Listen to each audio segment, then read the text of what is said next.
میرا یہ ایمان ہے، میرا یہ یقین ہے کہ یہ ملک 10 سال کا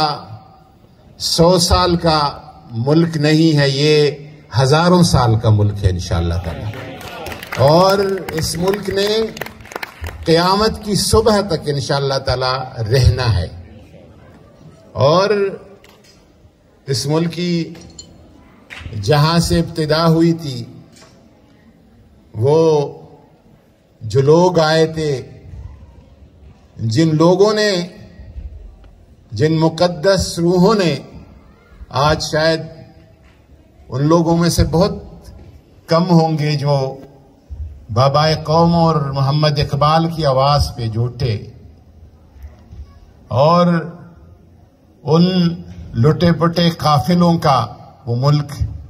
وہ ملک جس کی ابتدائی بیوروکریسی کے ساتھ کاغذ کو نتی کرنے کے لیے پن نہیں تھا، کیکر کے وہ اس کو کاٹتے تھے اور اس کو پن بناتے تھے، وہاں سے شروع ہونے والا ملک الحمدللہ بہت بہتر ہو گیا ہے۔ لیکن اس دوران میں اگر تقسیم کروں تو ہمارے ملک کے جو ابتدائی 30 سال ہیں وہ ہر حوالے سے بہت شاندار ہیں۔